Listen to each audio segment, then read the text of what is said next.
अस्सलाम वालेकुम, मैं हूं नूर और आप देख रहे हैं प्रोग्राम बनाम सरकार। कुछ सर्दी की बढ़ती हुई लहर और उसके ऊपर जो है फैसलाबाद का बैड एयर क्वालिटी इंडेक्स और उसके साथ साथ अब हम बहुत से केसेस देख रहे हैं जो सुपर फ्लू के रिपोर्ट हो रहे हैं। इन तीनों चीज़ों ने मिलकर जो शहरियों की जो ज़िंदगी है वो काफ़ी मुश्किल में जो है वो डाल दी है।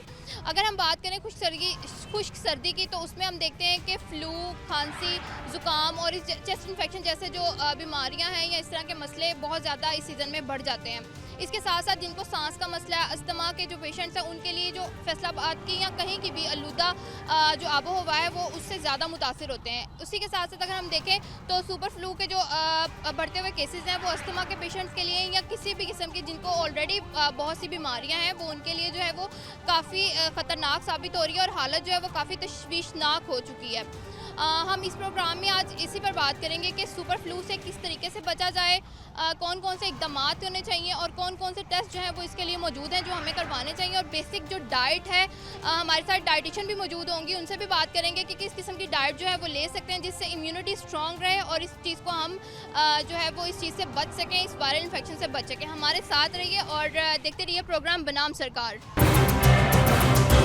जी, तो नाज़रीन, प्रोग्राम को आगे बढ़ाते हैं। हमारे साथ इस वक्त मौजूद हैं doctor Mohammad Irfan, general secretary PMA. इनसे जानते हैं सुपर फ्लू के बारे में कि ये किस तरीके से फैल रहा है और इसके क्या सिम्टम्स हैं और ये जो फ्लू है ये बाकी फ़्लू से जो आम रूटीन का फ़्लू है इससे किस तरह मुख्तलिफ है। अस्सलाम वालेकुम सर। वालेकुम सलाम। सर, कैसे हैं आप? अल्लाह का शुक्र, बिल्कुल ठीक। सर, मुझे बताइएगा कि मैं आपसे ये जानना चाहूँगी कि आजकल हम बहुत ज़्यादा सुन रहे हैं कि सुपर फ्लू और जो है वो उसकी बहुत ज़्यादा हमारी जो है ना वो सुनने में आ रहा है कि बहुत ज़्यादा वायरल इन्फेक्शन, इसको सीजनल इन्फेक्शन भी कह सकते हैं। तो मैं ये जानना चाहूँगी कि सुपर फ्लू आखिर है क्या? बेसिकली ये एक वायरल डिज़ीज़ है और ये वायरस सबसे पहले 1918 में आया था। उसका नाम था N1H1 और इसकी वजह से तकरीबन 500 मिलियन लोग अफेक्ट हुए थे और तकरीबन 50 मिलियन डेथ हुई थी। इसको स्पेनिश फ्लू भी कहते थे। अब उसके बाद इसमें वेरिएशन आती गई। फिर सबसे बड़ी बात हुई कि इसकी वैक्सीन डेवलप हो गई जिसकी वजह से इसका इंसिडेंस कम हो गया। अब इसमें वेरिएशन आ रही है। अब एक ये जो आप बात कर रही हैं सीजनल फ्लू की, जो सुपर फ्लू का नाम दिया गया है, ये बेसिकली है इन्फ्लुएंजा ए की सब टाइप जो कि एक वायरस है। इसको हम आम अपनी लैंग्वेज में कहते हैं H3N2। ठीक है, ये बेसिकली इस वजह से आ रहा है। तो ये इसमें क्या अलामतें होती हैं और किस वजह से आ रहा है? बेसिकली ये फैलता है ड्रॉपलेट के ज़रिए, एक दूसरे के साथ खाने पीने की वजह से, ये उसकी वजह से फैलता है। अब मसला ये है कि हमने कोविड के बाद मास्क लेना छोड़ दिया जिसकी वजह से ये जो फ्लू है ये फैलता गया। अब कैसे आम फ्लू से मुख्तलिफ है? सारी बात है, ज़्यादातर फ्लू इन्फ्लुएंजा की वजह से होता है। अब जो इन्फ्लुएंजा की वजह से फ्लू होता है उसमें पेशेंट जो हमारे पास मरीज़ आते हैं उसमें सबसे बड़ी चीज़ होती है कि पेशेंट को साथ फीवर भी होता है, जिस्म में शदीद तरीन दर्द होती है, सर दर्द होती है और गला ख़राब होता है। जब भी पेशेंट इसके साथ प्रेजेंट करे तो हमें पता चल जाता है कि इसमें ये सीजनल फ्लू या इन्फ्लुएंजा का चांस है। तो अब सबसे इम्पॉर्टेंट चीज़ थी कि इससे बचा जाता। इससे बचने के लिए सिर्फ एक ही तरीका है कि इसकी वैक्सीन सितंबर और अक्टूबर में लगवा ली जाए।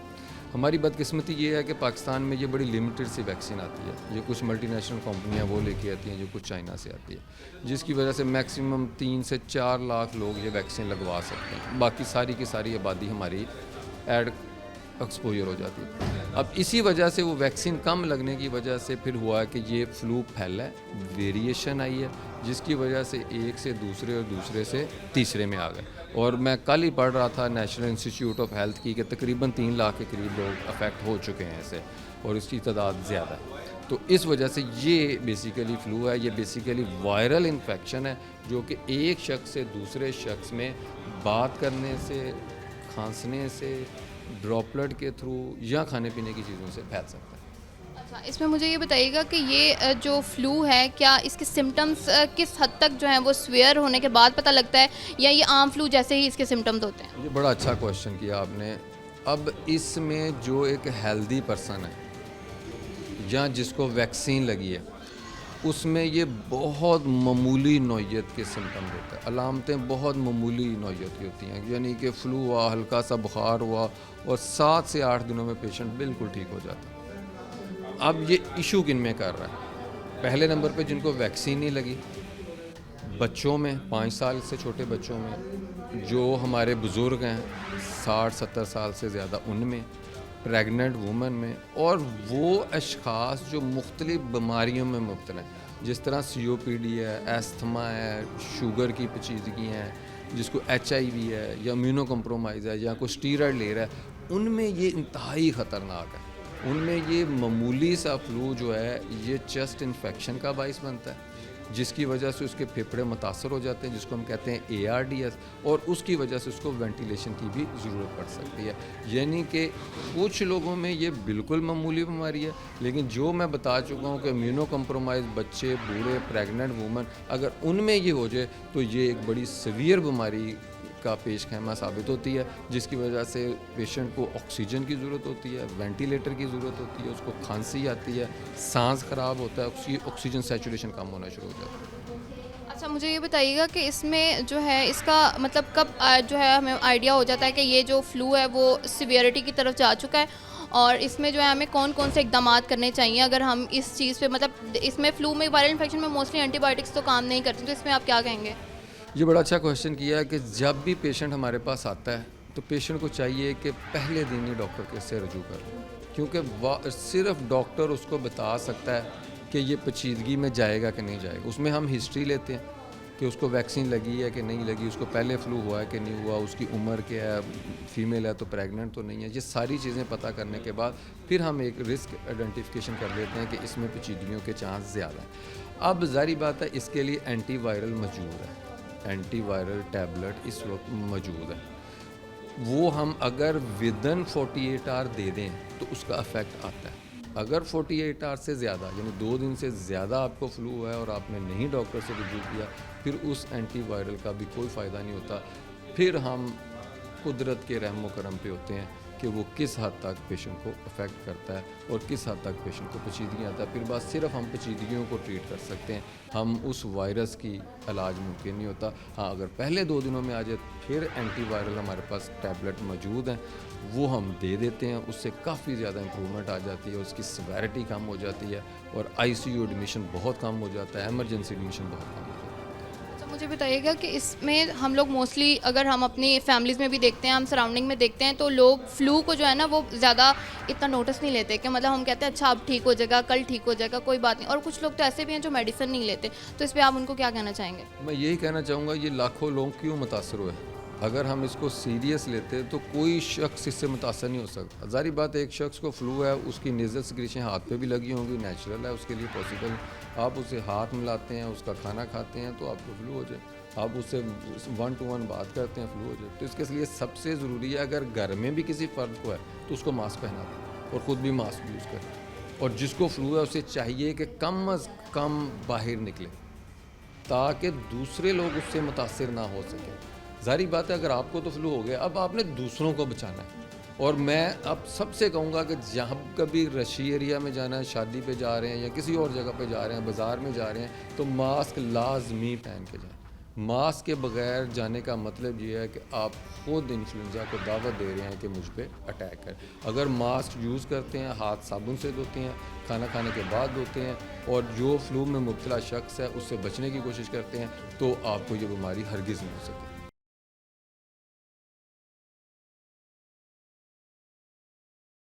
नाज़रीन, हम बात कर रहे थे सुपर फ्लू के हवाले से, इसके सिम्टम्स क्या हैं और ये किस हद तक जो है वो सीवियर हो जाता है और किन लोगों पे जो है ये ज़्यादा असरअंदाज होता है। मैं डॉक्टर साहब से ये मज़ीद जानना चाहूँगी। सर मुझे बताइएगा कि ये हमने देखा था लास्ट कोविड के भी काफ़ी केसेस जो थे, ये कोविड से किस हद तक मुख्तलिफ है? मतलब क्या ये उसी की एक वेरिएंट कह सकते हैं हम, या ये अलग चीज़ है? कोविड तो एक अलग चीज़ है ना, ये इन्फ्लुएंज़ा का वेरिएंट है जिसको हम इन्फ्लुएंज़ा ए वायरस कहते हैं, ये उसकी सब टाइप है। कोविड और चीज़ है, लेकिन फैलाव एक तरह का है। और दूसरा डिफरेंस ये आ जाता है कि कोविड तो हर शख्स को मुतासिर कर रहा था, कोई हेल्दी था, कोई बीमार था, लेकिन ये मोस्टली अपने सीवियर सिम्टम बच्चों, बूढ़ों और बीमार लोगों में करते हैं। तंदुरुस्त इससे ज़्यादा अफेक्ट नहीं होते। तो इस वजह, और दूसरे नंबर पर सबसे इम्पोर्टेंट चीज़ कि कोविड की वैक्सीन नहीं है, वैक्सीन नहीं थी, बाद में वैक्सीन आई और वो भी पार्शली इफेक्टेड थी, उस पर भी कोई इशू आया। लेकिन जब कोविड शुरू हुआ उस वक्त वैक्सीन नहीं थी, इसकी हमारे पास वैक्सीन मौजूद थी, इसकी वैक्सीन सितंबर अक्टूबर में इजीली अवेलेबल थी और वो लगनी चाहिए थी। लेकिन अब देखें, अगर हम इस पे बात करते हैं कि वैक्सीन ऑलरेडी मौजूद थी, तो फिर इस पे लगाई क्यों नहीं जाती? मतलब यहाँ तो लोगों की बेसिक अवेयरनेस नहीं है, यहाँ पे हमारे गवर्नमेंट हॉस्पिटल में उस तरीके से वैक्सीन मौजूद नहीं है। ये दोनों चीज़ें हैं, ज़ाहिर बात है, एक तो अवेयरनेस नहीं है, दूसरा जो कंपनी वैक्सीन मुहैया करती है वो बड़ी लिमिटेड मिकदार में करती है, वो इतनी ज़्यादा नहीं होती कि हर शख्स को लग सके। क्योंकि हम कैटेगरी करते हैं कि 5 कैटेगरी हैं जिनको ये वैक्सीन लाजमी लगनी चाहिए। सबसे पहले बच्चे, बूढ़े, वो अफराद जो COPD का शिकार हैं, यानी स्मोकिंग की वजह से उनके फेफड़े फैल चुके हैं, इसके अलावा प्रेग्नेंट वूमेन और हेल्थ केयर वर्कर। ये 5 क्लासेस हैं जिनको लाजमी लगनी चाहिए। लेकिन बदकिस्मती से हम हर साल कहते हैं कि वैक्सीन लगवाएं, लेकिन लोग मोस्टली कान नहीं धरते। ज़ाहिर बात है, हमारे हेल्थ अवेयरनेस बहुत कम है। हम जब तक बीमार ना हो हम बीमारी को मानते ही नहीं। जब बीमार हो फिर हमें आइडिया होता है, फिर हम पछताते हैं। लेकिन अब इसका तरीका ये है कि अगले साल सितंबर अक्टूबर में हर वो शख्स जो मैं बताया उसको लाजमी तौर पे वैक्सीन लगानी चाहिए। और ये कोई महंगी वैक्सीन नहीं है, साल में सिर्फ एक दफ़ा लगनी है और 2 से 2.5 हज़ार रुपये की है सारी। और मेरा नहीं ख्याल कि साल में 2 से 2.5 हज़ार रुपया कोई भी शख्स अपनी सेहत पे ना लगा सके। लेकिन इसमें ये भी है ना एक, कि अगर हर साल हम देखते हैं कोई ना कोई ऐसी बीमारी आ जाती है जो वायरल इन्फेक्शन कहते हैं, जो मतलब फैलती है लोगों से, जो हम जब इंटरेक्ट करते हैं तो ये वायरल इन्फेक्शन जिसको हम कहते हैं, तो उस पर हमारी गवर्नमेंट को एक एक्शन लेना चाहिए कि जिस पे जो है वो वैक्सीन वगैरह उसमें उस तादाद में, ज़्यादा तादाद में आए ताकि ज़्यादा से ज़्यादा लोग इससे फ़ायदा ले सकें। बिल्कुल ठीक है, लेकिन देखें ना, कोविड की वैक्सीन फ्री मिल रही थी, ज़बरदस्ती लगवानी पड़ रही थी। लोग पकड़ पकड़ के पुलिस वाले लेके आ रहे थे वैक्सीन लगवाने के लिए। लोग मिथ्स बना ली थी कि ये पता नहीं क्या कर देती है, ये कर देती है। तो जाहिर बात है, जितनी देर तक पब्लिक अवेयरनेस नहीं आएगी, और ये अवेयरनेस आप लोगों ने पैदा करनी है, मीडिया ने पैदा करनी है, इसके अलावा कोई शख्स पब्लिक अवेयरनेस नहीं कर सकता। डॉक्टर के पास आएंगे वो भी सोचेगा कि पता नहीं ये क्या इनकम ख्वाद है, ये वैक्सीन कह रहे हैं हमें। गवर्नमेंट को कहेंगे, वो कहेंगे पता नहीं इनके अपने कोई वेस्टर्न इंटरेस्ट है, कोई WHO ने इसको कोई पैसे दिए हैं, या कोई पता नहीं ये आबादी में इजाफा बहुत हो गया उसको कम करने के लिए। तो फिर वो जब अब मीडिया इस पे आवाज़ उठाएगा, लोगों को अवेयर करेगा कि भाई ये वैक्सीन लाजमी है, अगर वैक्सीन लगवाई होती तो इतने लोग अफेक्ट ना होते, वैक्सीन लगाई होती तो हमारी इमरजेंसी पर इतना बर्डन ना होता, वैक्सीन लगाई होती तो हमारे ICU फुल ना होते, तो फिर लोग इसको लगवाएंगे और वो हर साल इस पर अमल करेंगे। मुझे ये बताइएगा कि जैसे अब हम ये बात कर रहे थे कि हर साल इसका वेरिएंट चेंज हो जाता है, तो हर साल अब ये तो नहीं पता कि जो आम फ्लू की वैक्सीन है वो इसके लिए फ़ायदेमंद है या नहीं है। इन्फ्लुएंज़ा की एक ही वैक्सीन आती है और ये हर साल चेंज होती है, ये वेरिएंट के हिसाब से होती है। तो इस वजह से ये नहीं होता कि एक साल जो वैक्सीन लगी अगले साल हर साल मुख्तलिफ वैक्सीन आती है। तो इस वजह से वो वेरिएंट के हिसाब से जो वेरिएंट इस वक्त मौजूद है उसके अगेंस्ट वो वैक्सीन देते हैं। और अगर जिन्होंने वैक्सीन लगवाई है आपको ही पता कर ले उनको बिल्कुल हुआ भी होगा तो हल्का फ्लू होगा, अदरवाइज़ उसको नहीं हुआ होगा। तो इस वजह से ये हर साल चेंज होती है और जो वेरिएंट मौजूद हो उसके अगेंस्ट ये वैक्सीन आती है और ये बड़ी कारगर है। अच्छा, मुझे ये बताइएगा कि हम अक्सर देखते हैं कि जो प्रेग्नेंट फीमेल्स हैं उनके लिए जो है वो वैक्सीन सही नहीं होती। मोस्टली ये प्रेफर किया जाता है कि ऐसे कोई इंजेक्शन या ऐसे कोई मेडिसिन ना खाई जाए। तो उसमें क्या ये वैक्सीन जो ऑलरेडी हमारे पास आती है, तो क्या ये प्रेग्नेंट फीमेल्स के लिए भी ठीक है? जी जी बिल्कुल लाजमी लगानी चाहिए। ठीक तो एक बाहर का वर्ड है कि जो प्रेग्नेंट फ़ीमेल है उसको सितंबर अक्टूबर में लाजमी लगानी चाहिए। ये उसके लिए और उसके पेट में मौजूद बच्चे के लिए इंतहाई ज़रूरी है। अगर खुदा न खास्ता उसको हो गया, उसको भी बड़ा सीवियर अटैक होना है और बच्चा भी इससे मुतासर होना है। और ये वैक्सीन जो है वो किस मंथ में जो है लगवा लेनी चाहिए? सर्दियाँ शुरू होने से पहले या अब भी जो मौसम चल रहा है इसमें भी लगवा सकते हैं? अब फ़ायदा नहीं ना, अब तो फ्लू फैल गया, अब तो नहीं लगा सकते ना। ये लगाते हैं अक्टूबर और सितंबर, ये आइडियल मंथ है। अगर आप सितंबर में लगवा लें तो बिल्कुल आइडियल। अगस्त में ये मिलनी शुरू हो जाती है, सितंबर तक मिलती है, अक्टूबर में ये नहीं मिलती, ख़त्म हो जाती है। तो यही है सितंबर आइडियल मंथ है। अगर सितंबर में आप ये वैक्सीन लगवा लें तो आप पूरी सर्दियाँ इन्फ्लुएंज़ा से बच सकते हैं। अच्छा, मैं एक सवाल मेरे अभी माइंड में आया है, मुझे ये बताइएगा कि ये जो H3N2 फ्लू जिसकी हम बात कर रहे हैं, इसका कोई स्पेसिफिक टेस्ट भी है या कोई ऐसी कोई ब्लड टेस्ट है या कोई एक्सरे जिससे हम ये जल्दी डायग्नोस कर सकें? अच्छा क्वेश्चन किया। बिल्कुल डेफिनेटली इसका टेस्ट है, नेशनल इंस्टीट्यूट ऑफ हेल्थ करता है। इसके लिए ख़ास किस्म का PCR टेस्ट होता है जिसको हम कहते हैं पॉलीमरेज चेन रिएक्शन। ये PCR टेस्ट अवेलेबल है पाकिस्तान में, आप 100% डायग्नोज भी कर सकते हैं और ये भी डायग्नोज कर सकते हैं कि इन्फ्लुएंजा का कौन सा वेरिएंट इस वक्त आपको अफेक्ट कर रहा है। तो इस वक्त 100% टेस्ट अवेलेबल है। अच्छा, तो ये टेस्ट मतलब हमारी गवर्नमेंट हॉस्पिटल्स में भी मौजूद हैं या सिर्फ प्राइवेट लैब्स में ही? ये मोस्टली गवर्नमेंट में होता है, प्राइवेट बहुत कम करती हैं, गवर्नमेंट में ये फ्री ऑफ कॉस्ट होता है। Thank you so much sir, आपने अपना कीमती टाइम हमारे लिए निकाला।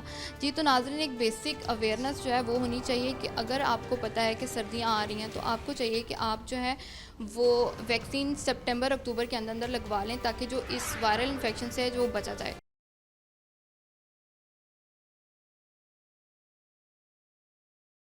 जी, तो नाज़रीन, प्रोग्राम को आगे बढ़ाते हैं। हमारे साथ इस वक्त मौजूद हैं डॉक्टर नगीना शहज़ादी, असिस्टेंट प्रोफेसर। इनसे जानते हैं कि जो सीज़नल इन्फेक्शन होती हैं ये किस तरीके से बच्चों पे असरअंदाज होती है। अस्सलाम वालेकुम मैम। वालेकुम अस्सलाम। मैम, कैसी हैं आप? जी, अल्लाह का शुक्र।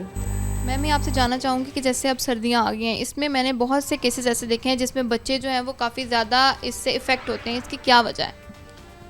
फर्स्ट ऑफ ऑल तो thank you so much city 41 for arranging such kind of activities जो कि बच्चों की और पेरेंट्स की अवेयरनेस के लिए एक बहुत अच्छा इनिशिएटिव है। जैसे कि आपने कहा, वेदर के साथ आजकल फोग भी ज़्यादा है और सर्दी की भी शिद्दत में इजाफा हो रहा है। उसकी वजह से बच्चों में being a child specialist and being paediatric gastroenterologist हम बहुत ज़्यादा वायरल इन्फेक्शंस कॉमनली देख रहे हैं और उसमें फ़्लू जो है वो ज़्यादा कॉमन है। जैसा कि आप देखें, हर दूसरा बच्चा जो है वो खांस रहा है, बुखार है, फ़्लू है, नज़ला ज़ुकाम है और घर में अगर एक फ़र्द भी बीमार होता है तो बाकी जो अफराद हैं वो भी लाजमी उसकी वजह से मुतासर हो जाते हैं।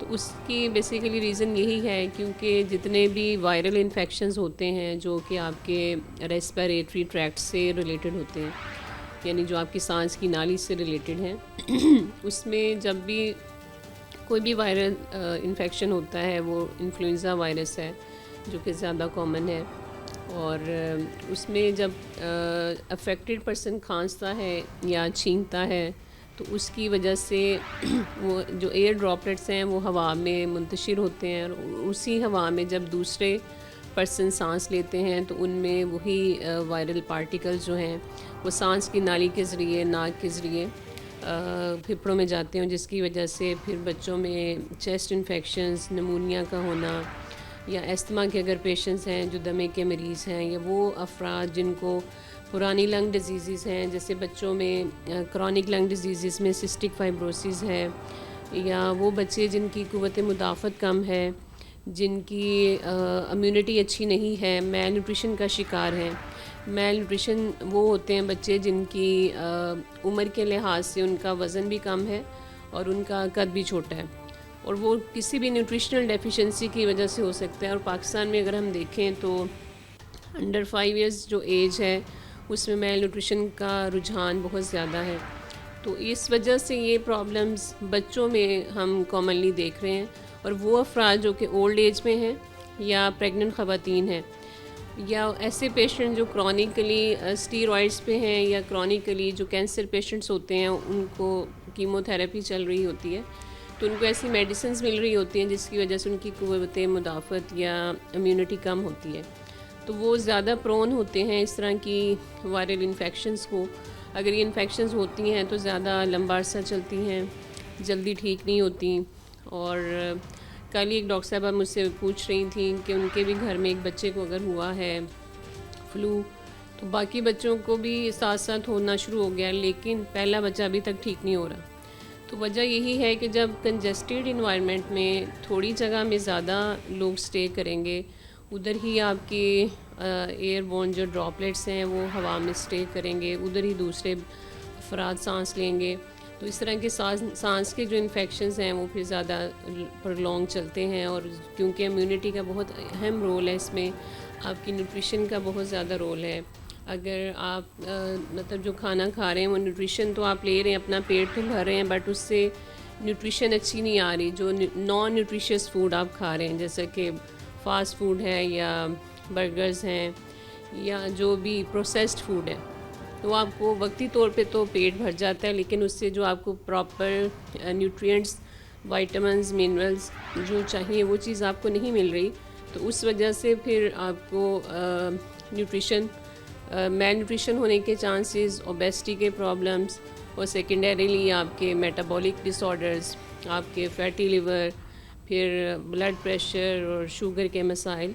तो ये अल्टीमेटली आप मल्टीपल मेडिसिन्स पे चले जाते हैं, उनके फिर अपने साइड इफ़ेक्ट्स हैं, स्टमक के इश्यूज़ हैं। तो इवन छोटे बच्चों में भी हम वायरल हेपेटाइटिस होता हुआ देख रहे हैं। तो किसी सीज़न में हम कहते थे कि समर में ज़्यादा होता है कि बच्चों में जो पीला इरकान है ये आपका गंदे पानी से फैलता है, बच्चे सफाई का ख्याल नहीं रखते, उन्हीं हाथों से वो टॉयज़ के साथ खेल रहे होते हैं और वैसे ही जो कुछ खाने वाली चीज़ है उसको खाना शुरू कर देते हैं।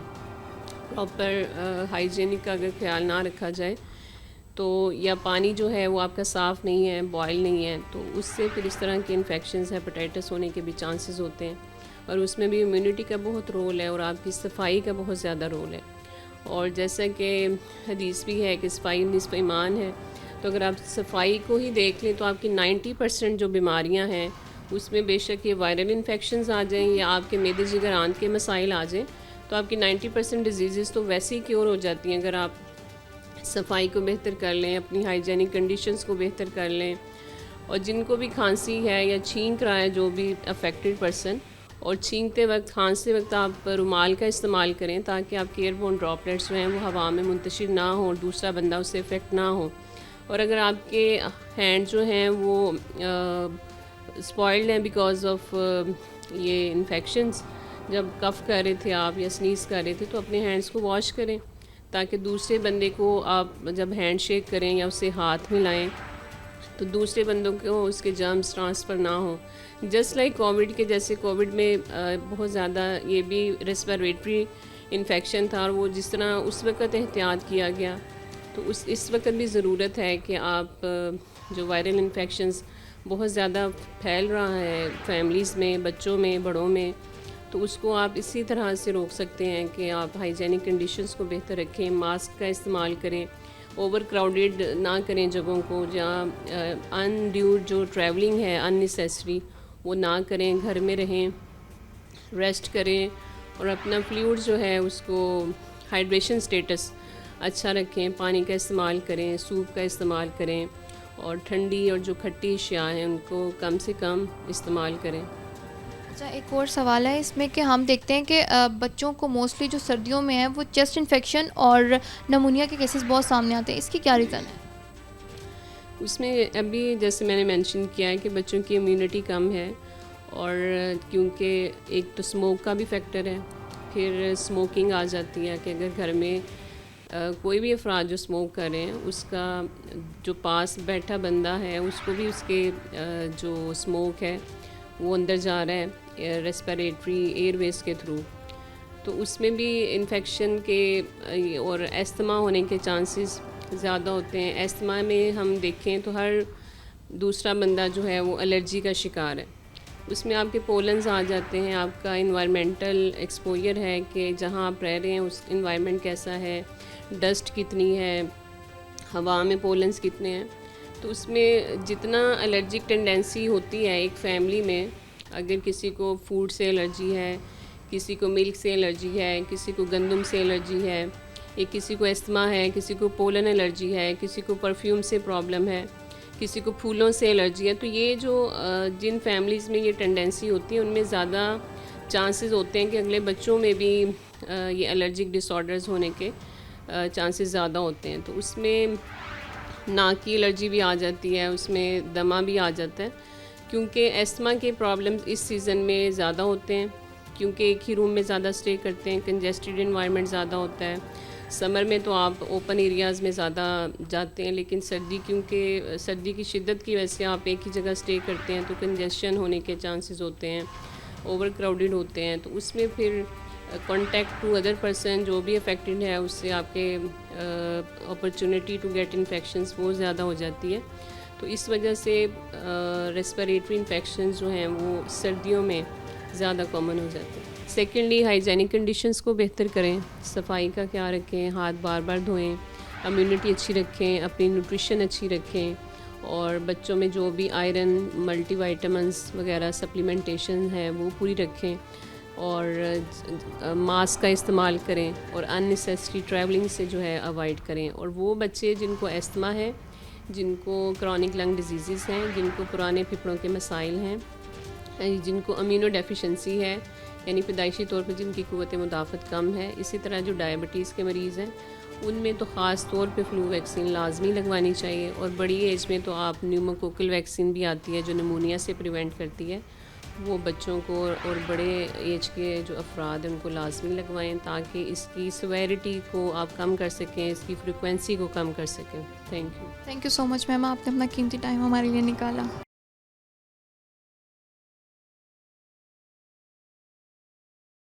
जी तो नाज़रीन, प्रोग्राम को आगे बढ़ाते हैं। हमारे साथ इस वक्त मौजूद हैं डाइटिशियन अनम उबैद। इनसे इसी जो है टॉपिक पे मज़ीद बात करते हैं। अस्सलाम वालेकुम मैम।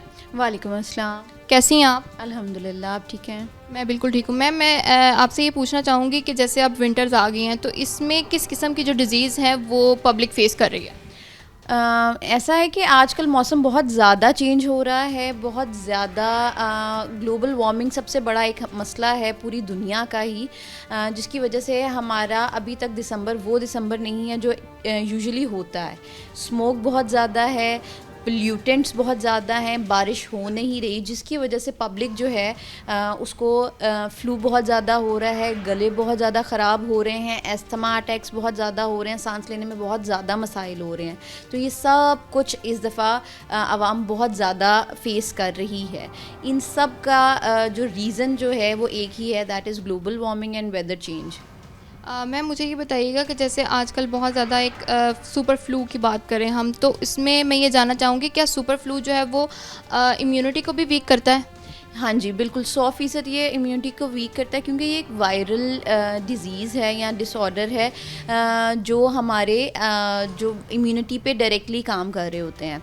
हम वायरसेस का क्या है कि ये अगर होस्ट के बगैर हैं तो ये इनएक्टिव होते हैं।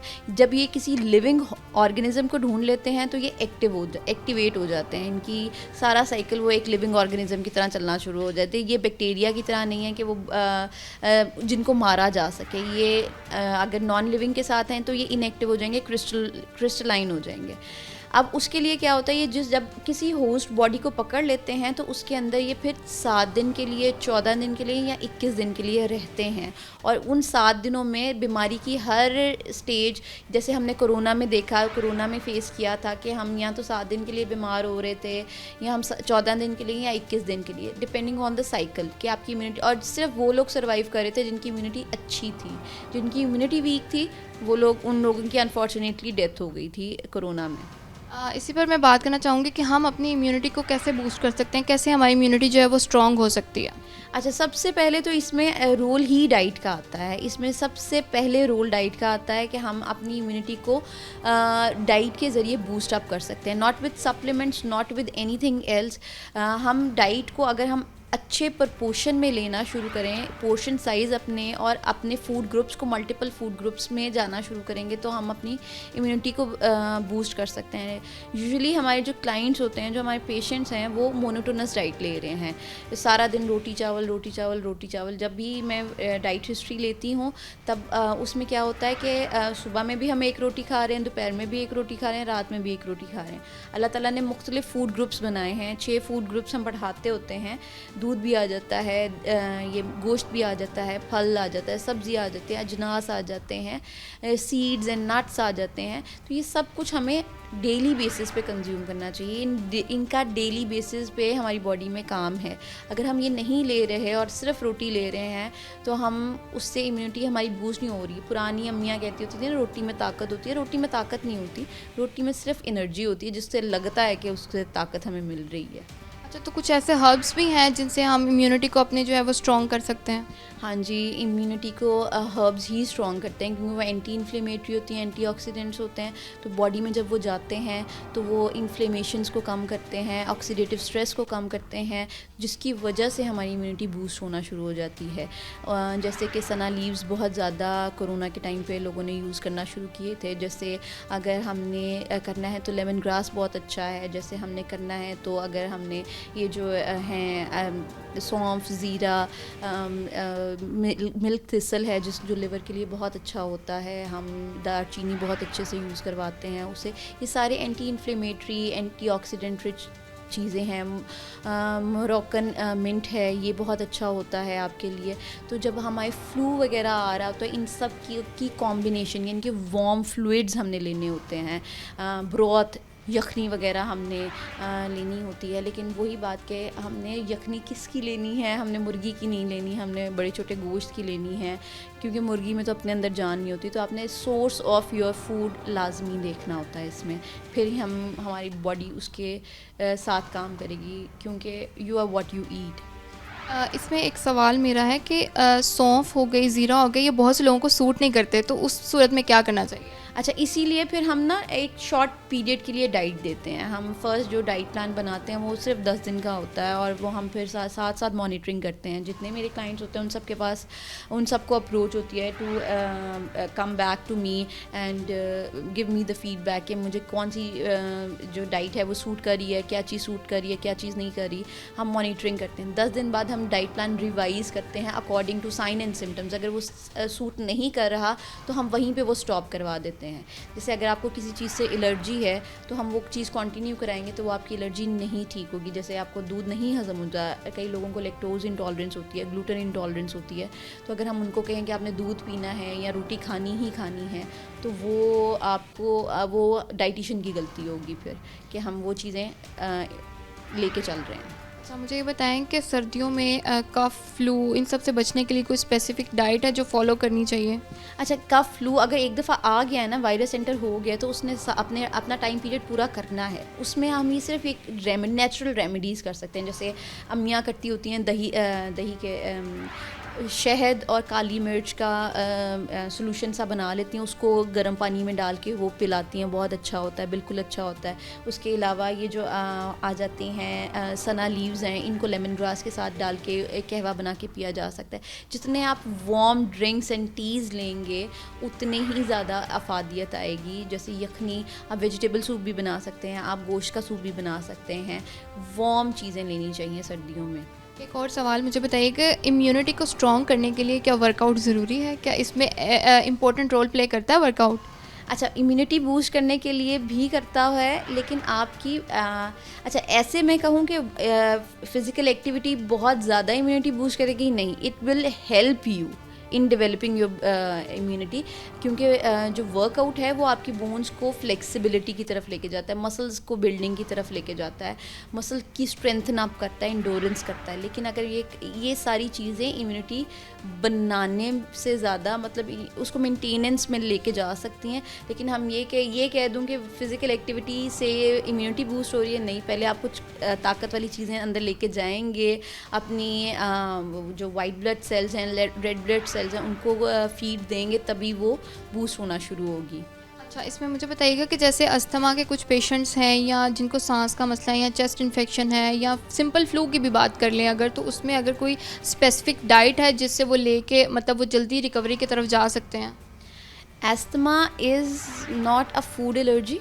एस्थमा की ट्रिगर पॉइंट्स होते हैं, या तो डस्ट होती है, या पोलन होता है, या स्मोक होती है। तो एस्थमा के पेशेंट्स को हम ये कहते हैं कि वो अपने स्टिमुलेंट्स को अवॉइड जितना कर सकते हैं उतना करें, ताकि उनका वो ट्रिगर ना हो, क्योंकि वो एक दफ़ा ट्रिगर होगा तो वो थोड़ा टाइम लेगा। और जब वो अगर ट्रिगर होने के बाद वो हमें अप्रोच करते हैं कि अब हम क्या करें, तो हम उनको वार्म रहने का मशवरा देते हैं, जैसे सूप्स का मशवरा देते हैं, जैसे हर्बल टीज़ का मशवरा देते हैं।